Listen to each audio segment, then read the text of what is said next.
बिस्मिल्लाहिर्रहमानिर्रहीम अस्सलाम वालेकुम।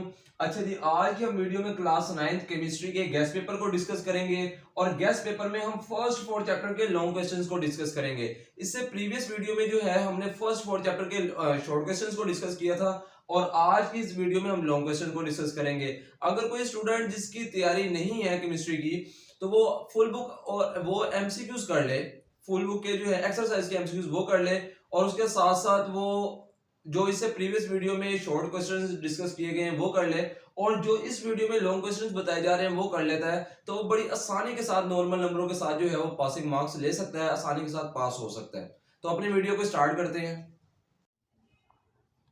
अच्छा जी, सबसे पहला जो लॉन्ग क्वेश्चन है वो है जी, write down the name of different branches of chemistry, define each, also write the importance of each branch. ये आपके पास जो है फर्स्ट चैप्टर में सबसे पहले आपके पास केमिस्ट्री की ब्रांचेस आती हैं, ये वो लॉन्ग क्वेश्चन बताया गया है। तो ये बहुत इंपॉर्टेंट लॉन्ग क्वेश्चन है। उसके साथ दूसरा लॉन्ग क्वेश्चन बताया गया है वो है जी, differentiate between the compound and mixture, कि आपने कंपाउंड और मिक्सचर में जो है वो डिफरेंस करना है। थर्ड लॉन्ग क्वेश्चन जो बताया जा रहा है वो है जी, what is the difference between the empirical formula and molecular formula, explain with example. यानी कि आपने एम्पिरिकल फार्मूला और मॉलिक्यूलर फार्मूला को में डिफरेंस करना है लेकिन एग्जाम्पल के साथ आपने डिफरेंस करना है। ये इंडिविजुअली भी पूछा जा सकता है आपसे। उसके साथ फोर्थ जो लॉन्ग क्वेश्चन है वो है जी, define ion, describe its types, how they are formed, explain with example. यानी कि जो आपके पास आयन का जो टॉपिक लिखा हुआ है वो आपने उसको एक्सप्लेन करना है। सबसे पहले आपने आयन को डिफाइन करना है, देन उसके बाद जो है आपने उसकी टाइप्स को बताना है कि उसकी कौन कौन सी टाइप्स हैं, देन उसके बाद आपने बताना है कि आयन कैसे बनता है, देन उसके बाद आपने आयन की एग्जाम्पल्स बतानी है। फिफ्थ लॉन्ग क्वेश्चन जो है वो है जी, व्हाट इज मॉलिक्यूल, कि मॉलिक्यूल क्या है, how it is formed, explain different types of molecule with the example. यानी कि इस लॉन्ग क्वेश्चन में आपने बताना है कि मॉलिक्यूल क्या है, मॉलिक्यूल कैसे बनता है और देन उसके बाद आपने बताना है कि मॉलिक्यूल की कितनी टाइप्स हैं एग्जाम्पल के साथ। और ये पहले 5 लॉन्ग क्वेश्चन आपके जो हैं ये आपके पहले चैप्टर से हैं।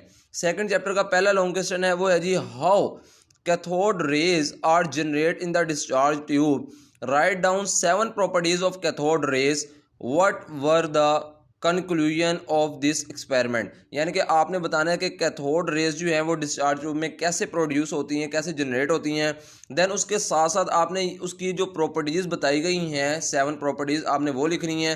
देन उसके साथ साथ आपने उसका कंक्लूजन भी बताना है कि इस पूरे के पूरे एक्सपेरिमेंट तजर्बे का कंक्लूजन रिजल्ट क्या निकले। ये सेकंड चैप्टर का पहला लॉन्ग क्वेश्चन है। दूसरा लॉन्ग क्वेश्चन जो है वो है जी, write the experiment of Rutherford for the discovery of nucleus, कि आपने रदरफोर्ड का जो एक्सपेरिमेंट है वो आपने बताना है। देन उसके साथ which model Rutherford present from this experiment, right the important point, कि आपने उसके इंपॉर्टेंट पॉइंट भी बताने हैं। यानी कि जो रदरफोर्ड ने एक्सपेरिमेंट परफॉर्म जो किया है आपने उसको एक्सप्लेन करना है। ये दूसरे चैप्टर का दूसरा लॉन्ग क्वेश्चन है। उसके बाद लॉन्ग क्वेश्चन आता है, right the Bohr atomic theory, also right it's postulate. यानी कि बोहर एटॉमिक थ्योरी जो है उसके बारे में आपने बताना है। देन उसके जो इंपॉर्टेंट जो उसके पोस्टुलेट्स हैं देन आपने उसको बताना है। उसके बाद आपके पास 8 लॉन्ग क्वेश्चन जो है वो है, सॉरी 9 लॉन्ग क्वेश्चन वो है जी, write a comparison between the Rutherford and the Bohr atomic theory. यानी कि रदरफोर्ड और बोहर एटॉमिक थ्योरी का जो थ्योरीज हैं आपने उनके दरमियान में कंपैरिजन करना है। ये आई थिंक आपके पास टेबल बना हुआ है तो आपने उसको एक्सप्लेन करना है। देन उसके बाद आता है आपके पास 10 long question, right the uses of isotope in various field. ये यहाँ पे आपने बताना है कि आइसोटॉप्स की वेरियस फील्ड में यूजेस क्या हैं, हम आइसोटॉप को किस किस तरह इस्तेमाल कर रहे हैं डिफरेंट फील्ड में, यहाँ तक आपने बताना है। ये दूसरे चैप्टर के यहाँ तक आपके पास लॉन्ग क्वेश्चन कंप्लीट हो गए हैं। थर्ड चैप्टर से आपको मोस्टली जो है वो लॉन्ग क्वेश्चन आता नहीं है तो इस वजह से हमने उस चैप्टर के लॉन्ग क्वेश्चन को डिस्कस भी नहीं किया। फोर्थ चैप्टर से आपको लॉन्ग क्वेश्चन आता है तो फोर्थ चैप्टर का सबसे पहला जो लॉन्ग क्वेश्चन है वो है जी, what is metallic bond, explain the metallic bonding with the help of diagram. यानी कि आपने यहाँ पे बताना है कि मेटेलिक बॉन्ड क्या होता है और फिर आपने मेटेलिक बॉन्ड को एक्सप्लेन करना है डायग्राम के साथ। उसके बाद सेकंड लॉन्ग क्वेश्चन है फोर्थ चैप्टर का वो है जी, write a note on polar and non polar covalent compound. यानी कि polar non polar covalent compound जो है उसके ऊपर आपने जो है एक लॉन्ग क्वेश्चन लिखना है। देन उसके बाद लॉन्ग क्वेश्चन आता है explain the types of covalent bond with at least one example of each type, यानी कि आपके पास तीन जो हैं वो कोवलेंट बॉन्ड की टाइप्स हैं, single covalent bond, double covalent bond और ट्रिपल कोवलेंट बॉन्ड। तो ये आपने एक्सप्लेन करनी है और इनके साथ साथ आपने कम से कम आपने इनकी एक एक एग्जाम्पल भी देनी है।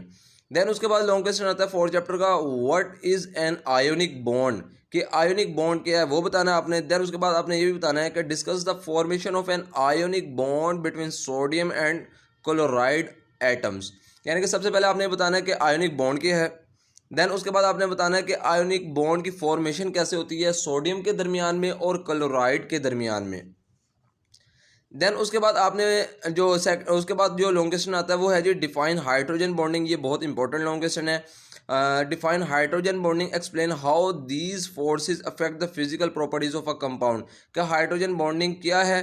देन उसके बाद आपने बताना है कि जी कौन कौन सी वो फोर्सेज हैं जो कंपाउंड के फिजिकल प्रॉपर्टीज पे अफेक्ट होती हैं, असरअंदाज होती हैं।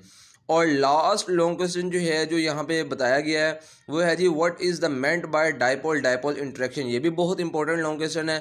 What is the meant by dipole dipole interaction, explain with the example of HCl, यानी कि यहाँ पे आपने सबसे पहले इस बात को बताना कि डाइपोल डाइपोल इंटरेक्शन क्या होती है। देन फिर आपने बताना है कि जो HCl है explain with the example of ACl, यानी कि फिर आपने ACl की एग्जांपल के साथ आपने उसको एक्सप्लेन करना है डाइपोल डाइपोल इंटरेक्शन को। तो ये है जी आपके पास टोटल 16 लॉन्ग क्वेश्चन।